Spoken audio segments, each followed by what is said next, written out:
Suz is that wonderful combination of an excellent scientist who also loves to go on farm and share her knowledge with farmers everywhere and can explain complex science to any audience. And don't we need that today?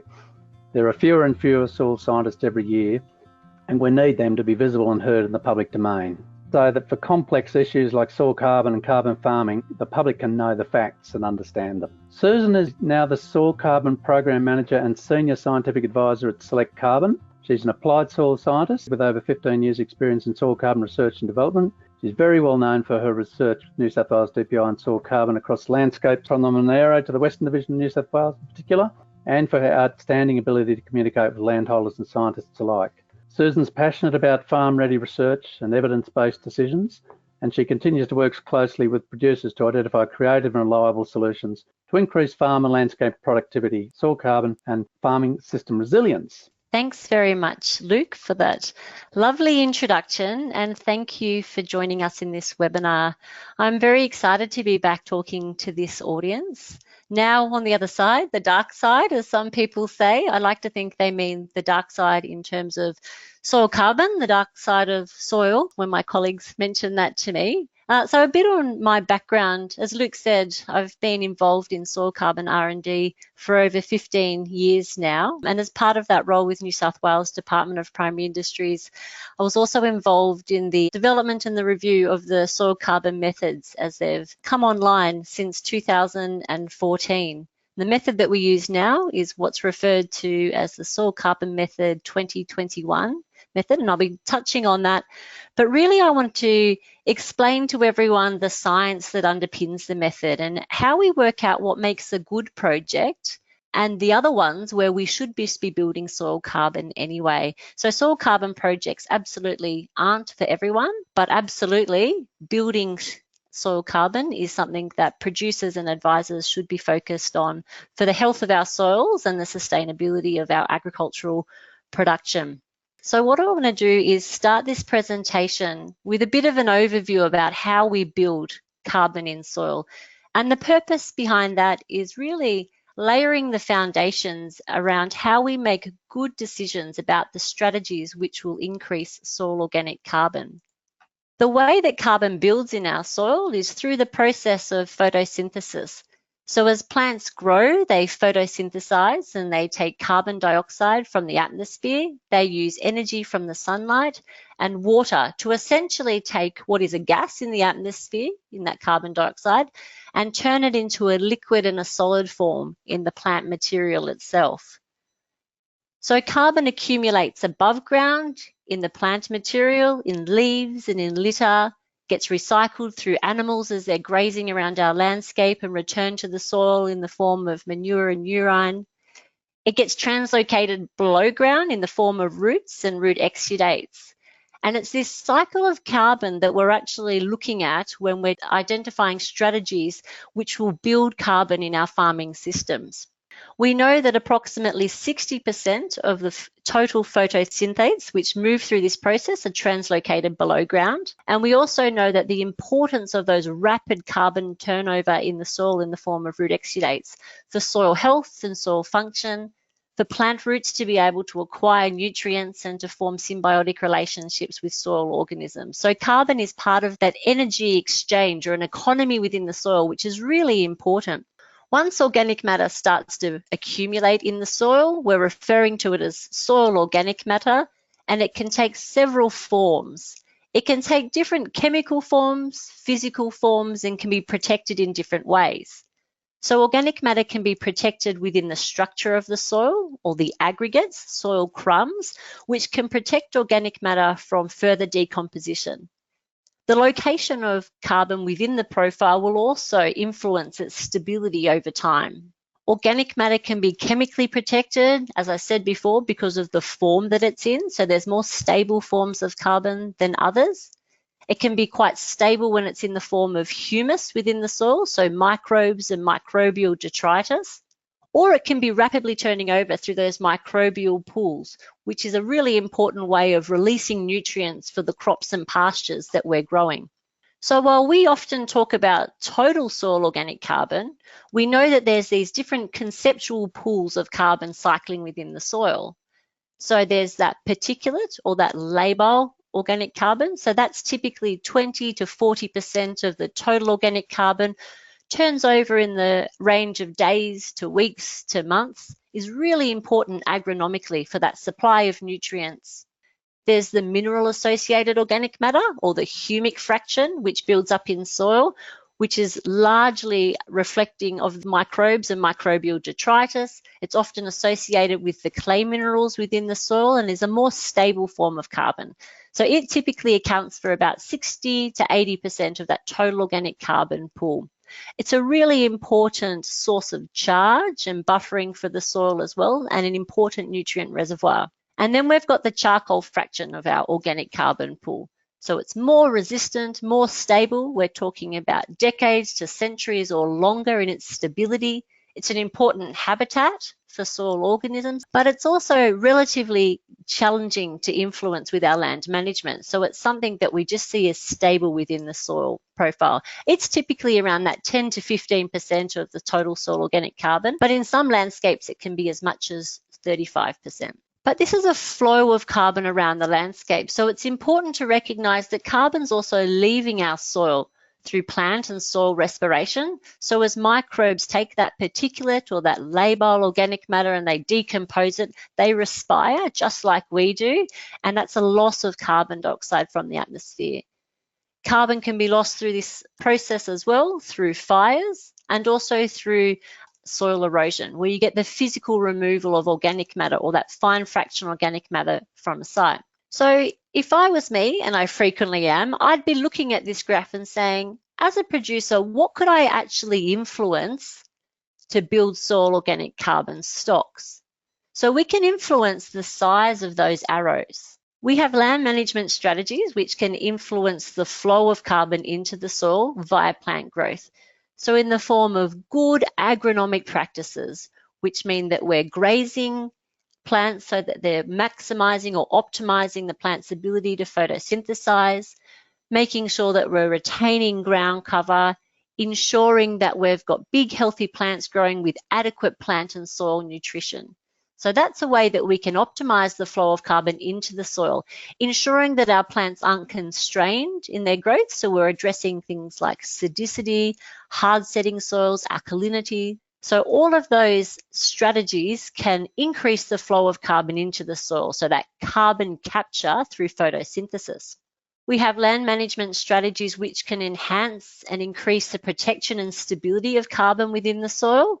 So again, protecting the soil surface from erosion, strategies which enhance and improve soil structure, so we're accumulating and protecting that soil organic matter within the soil, growing crops and pastures which accumulate soil carbon deeper in the profile, and also influencing soil nutrition so that we're building up the more stable or humic form of carbon within the soil through balancing the nutrient ratios. And the term we use for that is stoichiometry. And we can also reduce the loss of carbon. Again, ground cover. Notice that I've mentioned that 3 times now. Ground cover is key to actually influencing this cycle of carbon around the landscape. Reducing the loss of carbon so that we've got more carbon inputs, having a greater retention time and less carbon dioxide leaving the soil. Noting, of course, though, that microbial processes are essential for plant performance and our agricultural outputs as well. So that's the flow of carbon around the landscape. What do we actually measure and what do we look at when we're talking about changes in soil organic carbon? So the method that we use when we're detecting total organic carbon in the soil is the dry combustion method. And we're looking at soil organic carbon, not soil organic matter. So soil organic matter is approximately 58% carbon. That's what we actually measure. And it's about 42% other stuff, so nitrogen, phosphorus, sulfur, and a range of other trace elements. Now, a lot of agronomists and advisors traditionally have used the Walkley-Black method, and it's reported as total organic carbon as well. But what that actually is the readily oxidizable carbon fraction, which is approximately 80% of our total organic carbon pool. So now we know that the nationally accepted method is the dry combustion method. and soils with carbonates present need to be pre-treated with sulfurous acid to remove all the inorganic carbon so that that test accurately reflects the organic fraction and the total organic fraction. So when we look at a soil test result, we're not looking at soil organic matter, we're looking at the soil organic carbon concentration, which may be reported as a percentage or may be reported as the grams of carbon per 100 grams of soil. And this is the combination of all those fractions, the charcoal, the mineral associated organic matter, and the particulate organic matter as well. When we're talking about carbon projects, and often in the literature now, you'll see soil carbon stocks reported.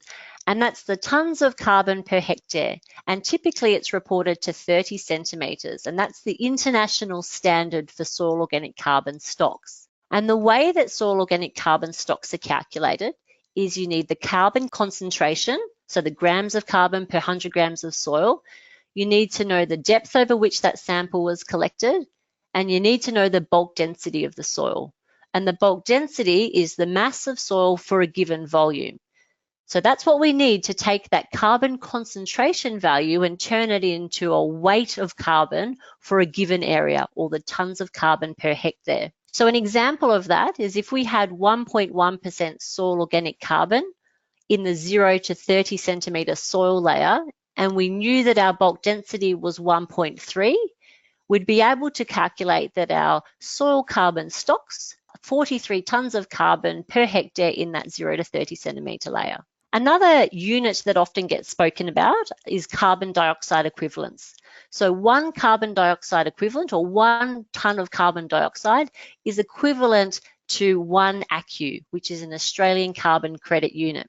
1 tonne of soil organic carbon is equivalent to 3.67 tonnes of carbon dioxide, or 3.67 ACCUs.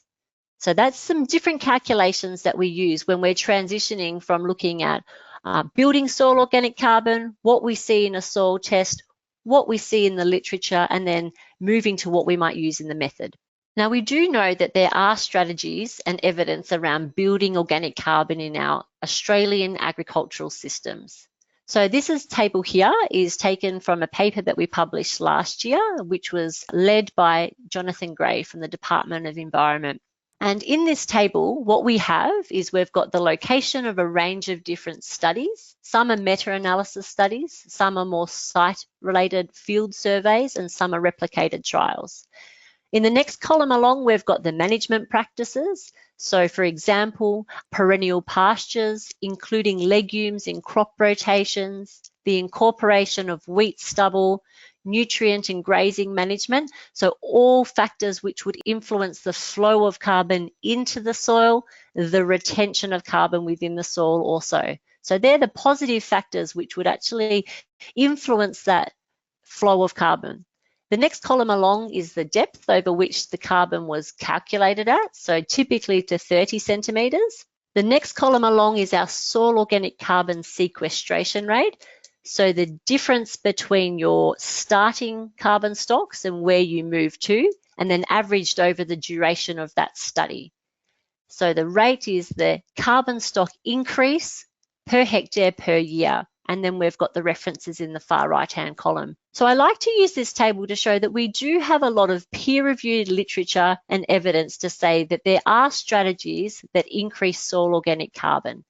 And if we eyeball that soil organic carbon sequestration rate column, we can see that really roughly it ranges from about 0.2 to 1.2 tonnes of carbon per hectare per year in New South Wales. Now, that's not to say that those practices will work everywhere, under every climate, under every soil type. And it's really important to contextualise what the strategy is to where you want to build soil organic carbon. What we see out of that literature, though, is we can see that cropping management strategies which influence the pasture component of rotations, minimising tillage, management of stubble or retaining stubble, managing grazing pressure, and overcoming soil constraints are all strategies which build soil organic carbon.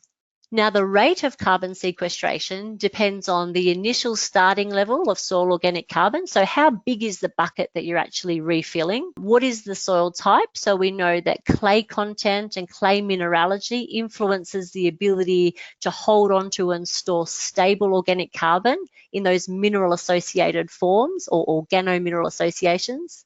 Climate's going to regulate the rate of decomposition as well as the rate of plant growth. Management is going to influence the rate at which our change in organic matter inputs is going to transfer to an increase in soil organic carbon. And we also know that the time since implementation is also going to influence our rate of carbon sequestration. So typically when practice changes, we get the majority of the increase in the first 5 to 10 years, and then the system starts to plateau out and reach equilibrium until the next disturbance happens and the next increase could potentially happen. So that's the science. Now let's think about what's happening in the market space and how we use the soil carbon method. So when we're talking about what is the carbon market, now the carbon market relates to the production, buying and selling of Australian carbon credit units or ACCUs. Now carbon credits can be generated in many ways. Today I'm talking about soil carbon, but it's also relevant for this audience to perhaps be thinking about planting-based methods as well, so environmental plantings. I often get asked around what is offsetting and what's a carbon credit. So an offset is a unit generated from a project which stores a certain quantity of carbon. So in Australia, we've got a market for carbon offsetting both in the compliance scene and also with voluntary demand. So compliance is where companies must offset some carbon in order to comply with their caps on the total amount of carbon dioxide that they're legally allowed to emit. Whereas the voluntary market is where individuals and companies, they'll purchase offsets to compensate for their own greenhouse gas emissions, but they've got no legal obligation to do so. Now, an ACCU is a carbon credit that represents 1 tonne of carbon dioxide that's been removed from the atmosphere. So if you've got a company that had, let's say, 1,000 tonnes of carbon that they need to offset, they would need to purchase 1,000 carbon credits. Now in Australia, the Australian carbon market was established under the Carbon Credits Act in 2011, and it's administered by the Clean Energy Regulator. Now this act, it basically underpins the rigorous process for approving and reviewing methodologies. So it's really important to understand that behind each of these methodologies is not only a set of policy advisors, but high-end science which underpins what happens, where and how it's accounted for. So there's independent scientists and committees which underpin the integrity of these methods. So how does a soil carbon project work then? So in terms of, this is a legislatively based process that we're talking about, and this is the method that the majority of providers are using now. And in this method sets out what the eligibility of practices are. So if you're eligible for a soil carbon project or not, what you need to meet, the list of approved practices. It outlines the sampling guidelines. So just remembering that we're designing projects to find tiny changes in soil organic carbon that equates to tons of carbon changes across a project. So it's really important that we've got rigor and science behind the sampling design. It outlines the soil analysis requirements, and then it sets out how you baseline and measure and model moving forward. It also outlines the compliance obligations, so the obligations around auditing projects, what you need to record and how frequently you need to report. So typically projects are 25-year projects, and when they're registered as a 25-year project, there's a couple of discounts which projects will get. So a 25-year project, the government will put in place a 20% discount on the total amount of ACCUs that are issued across it. It doesn't matter how or who you register your project with, there's a 20% discount. And that 20% discount is around covering the potential cost to government of replacing carbon stores after the project ends. Now, the other discount that occurs is what's called the risk of reversal buffer. That means that we've got and that's a 5% discount. So that's around guarding against fires, floods and droughts. So that means that we have a total of 25% discounts when we're looking at the ACCUs which get issued around a 25-year project. Now, what I want you to take away from this slide here is it's just an overview. So if we just focus on the headings of each of the steps in developing and implementing a soil carbon project, right from the idea around expressing interest in a project to the design around what you need to consider to see whether or not a project is for you or for your client. So thinking about what the new practices could be, identifying responsive parts of the landscape, and estimating carbon abatement, or how many ACCUs could be potentially accumulated with increases in soil carbon across the project area. And then moving through to the project design and registration, remembering the project needs to be registered with the Clean Energy Regulator. The design phase around stratifying a project, designing the sampling program for that project. Again, remembering that we want a really rigorous plan because we're looking at detecting small changes that are attributable to management across a project area. And then the implementation of the eligible management activity. So what are you going to do different within that project which is going to build carbon to a level which can be measurable and additional? And then there's a range of ongoing project monitoring and reporting that happens. So they're the steps in developing and implementing a soil carbon project. Now, if we come back to looking at what are the eligible management activities, because really this is around deciding whether a project is going to be applicable for soil carbon farming or whether or not the land manager should be focusing on these practices for building soil carbon outside of a carbon farming project. So each of these practices here have come straight out of the method, and you'll notice that they're similar to the evidence which I've produced earlier. So it needs to be reasonably expected that these practices will build soil carbon in order for them to be built into a soil carbon project. And this is the list of eligible management activities. Now, the other thing to remember here is that it needs to be additional. So these activities need to be new or materially different within that project area. So if you already have a lot of these projects already being undertaken within a project area, then that project is likely to be ineligible for a carbon farming project. And remembering that the intent of a carbon farming project is to build carbon. So you don't get rewarded for the carbon that you already have stored. You get rewarded or ACCUs issued for the increase in soil carbon above the baseline levels. I often get asked, what is the key to a successful soil carbon project? And these are the things that I always come back to. First of all, it's around having the right expertise in the room when you're deciding to have a soil carbon project. So it is not just about a new practice change. There's a lot of applied science and agronomy that needs to go into thinking about whether or not your soil type and your climate, as well as your land management system, is going to build carbon. It absolutely needs to be integrated into the farm business because it's a 25-year commitment that you're engaging in. Solutions need to be regionally specific. So while we can list a range of eligible management activities, it's about thinking what would work in your environment with your farming system based on your soil types and your climate. And absolutely, it needs to be scientific and evidence-based. So the integrity of the market is really important. We want measurable changes. It needs to be genuinely additional, and it needs to be a permanent increase in soil organic carbon.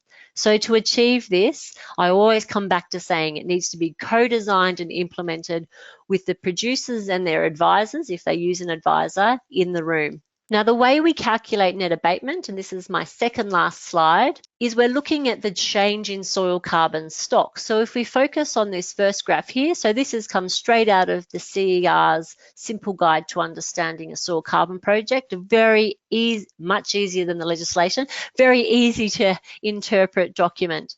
And if we look at this, first of all, as I've said, we baseline a project. So on the x-axis, we can see we've got the baseline column, and then we've got a 5-year sampling column, and we've got carbon stocks on the y-axis. And if we baseline the project, and let's call this was 50, for example, 50 tonnes of carbon per hectare, the increase in soil carbon stocks is what we're interested in terms of after the project activity has been implemented. Now we're talking about emissions. So if we're looking at a carbon farming project, we also need to account for the project-related emissions. So now a similar designed graph, but we've baselined emissions, and we need to know what the project-related greenhouse gas emissions are as well. Because what we're interested in is the net carbon abatement, not the gross carbon abatement. And that's not necessarily equal to the total increase in soil organic carbon. So we need to account for the project-related emissions which have occurred as part of that carbon farming project. So when we're calculating the net carbon abatement, you'll see here, if we're looking at our year 5 column, we've got our baseline emissions and soil carbon stocks here. We've got our increase in soil organic carbon, but we deduct the increase in project emissions to calculate what our net carbon abatement is. And it's that net carbon abatement which is where carbon credits can be issued. So what do you take away from all of this? What you need to understand to see if a carbon farming project is for you or your client is around soil carbon potential. You need to understand the soil's capacity to store carbon. This will be related to the soil organic carbon starting percentage, so what you're starting from, what level are you starting from, and it will be influenced by soil properties, including clay percentage and mineralogy. The next thing to consider is what is the system's capacity to increase carbon inputs. So if we consider the system at maintenance levels now with that flow of carbon around the landscape, what could you do differently to increase the amount of carbon that's going to be put into that soil? And again, that's going to be largely influenced by a range of soil properties as well as climate, so rainfall and temperature. And lastly, what is that system's ability to protect and retain carbon? Because if you've got capacity to store it within the soil, if the system is able to increase carbon inputs with some of those eligible land management activities, how can you retain that increase in carbon in the soil? And they're all the 3 factors that you need to consider. So in summary, soil carbon projects are a really good fit for some farm businesses, but not for all. So we're seeing great success in the carbon farming space, and that's really exciting, but that's not to say that this is a program for everyone. But absolutely, what is for everyone is adopting strategies which increase and build soil carbon, because we know that this improves soil function and is really important for productivity. When you're thinking about a soil carbon project, don't compromise on quality. Only consider projects which are productivity focused, because it's a 25-year agreement, that are science-based and data-driven, because this is what's going to underpin the integrity of your carbon project and soil carbon credits. And also recognize that carbon is always cycling, so it will move around with some seasonal influences. So the project needs to be designed so that it is actually the management sensitive component which is being accounted for, not just large seasonal drivers, because soil and climate factors can influence as well as limit carbon sequestration.